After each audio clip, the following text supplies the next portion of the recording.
Welcome back. This is shoulder workout day. Here, we're just trying to do some handstand variations. Here we're doing warming up a little bit with just kind of a handstand push-up. Great exercise if you can do it. I cannot do it very well. I can get a few in every now and then, but this one is really an exercise that I have to do a little bit more and kind of get used to the form a little bit. So if you start a new exercise that you've never done before, and even if you have the underlying strength, you might be missing some of the form or the support muscles. So one step down to kind of build up to that is just doing wall walks, where you just go from a kind of prone position to walking up the wall and keeping your arms straight, so it's important to do to know a little bit about the progressions for exercises, because if you can't do one, then knowing how to step it down a little bit will help you make progress. Here I managed to get a few of the push-ups in, so the strength is there, but I feel very uncomfortable in the handstand position, so hopefully it's something that I'll improve as I'll do more. So that's something that I'll look to do a bit more of.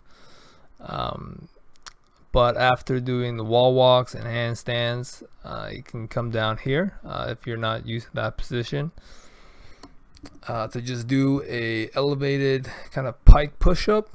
The more you kind of lean lean your head towards your chest, the better you hit your shoulders.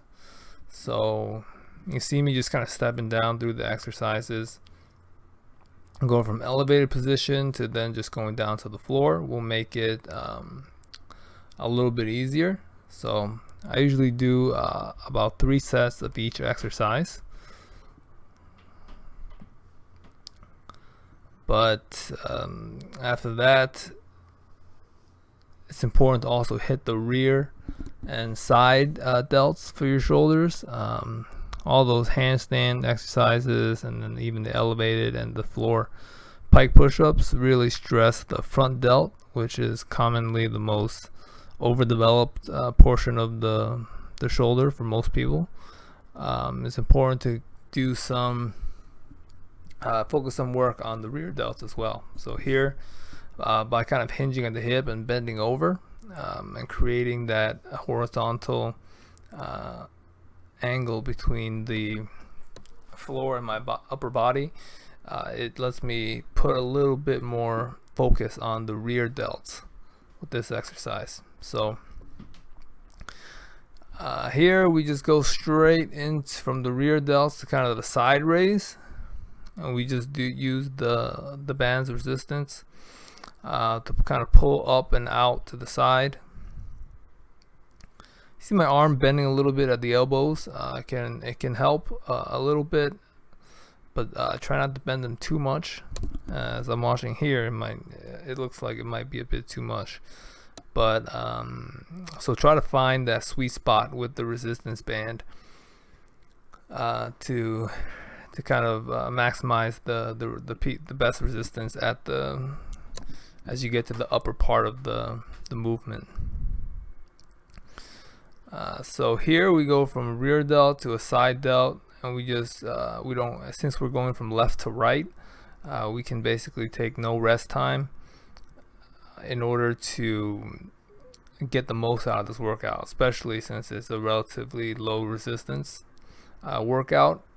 If you can't increase the weight, then either slowing down the tempo, the pace which you actually do your workout, like slowing the movement, or decreasing the rest time in between, can help you get some progressive overload even without increased weights.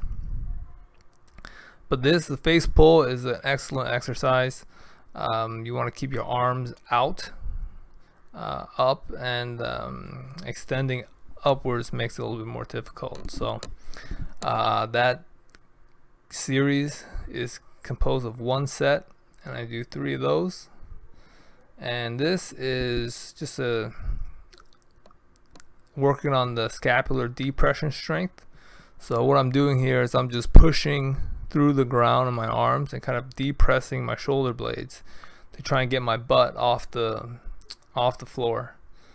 I absolutely hate doing this exercise, and so that's why I try to do it at least once every week, because the exercises that you find tough and difficult, those are the ones that are going to make your body get stronger a lot quicker.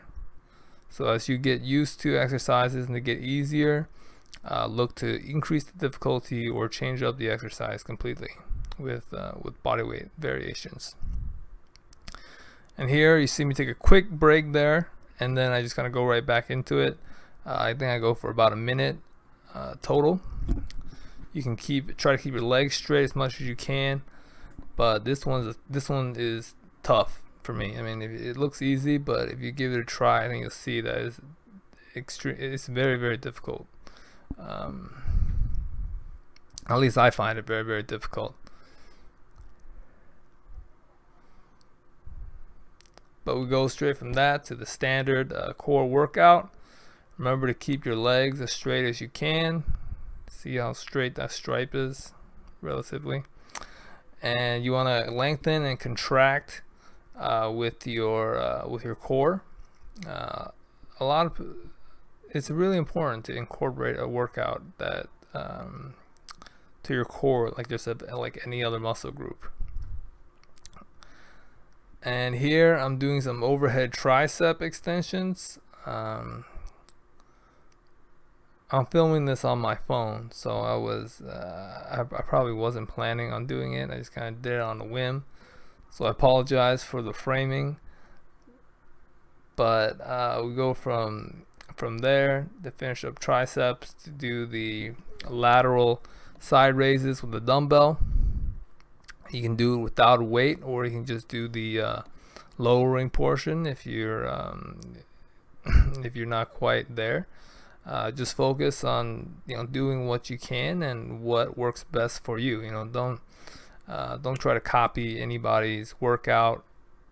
Don't try to do what other people are doing, because you're going to be at your own point and you got to work at your own pace. As long as you're doing something, that's what really counts. And then we're doing some leg raises.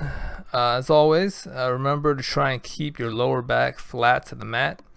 If you arch your lower back off the mat, you're gonna take the resistance away from your abs and kind of shift it down to your hip flexors in the upper portion of your leg. So by focusing on keeping the core down, you're really contracting the abs a lot more and getting a lot better workout.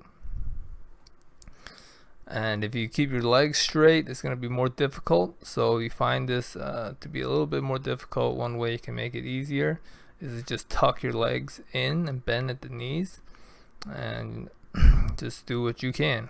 Try to push yourself a little bit on this one, though.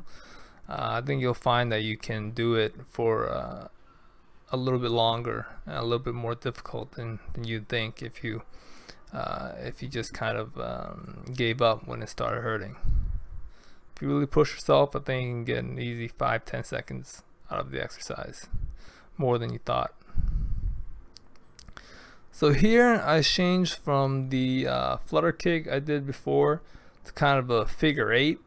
So what I'm doing is I'm trying to keep my back flat as best I can while drawing a figure 8 or infinity symbol in the air, because it pulls my legs to the left and right of my body.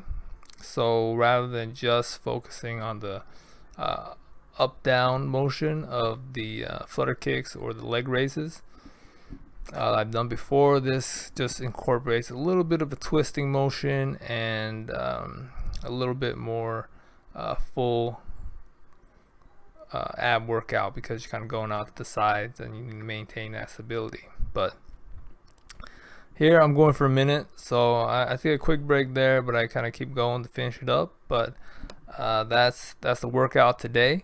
So subscribe if you want a daily reminder to get your own workout in, and really try and do a little bit each day. It really adds up.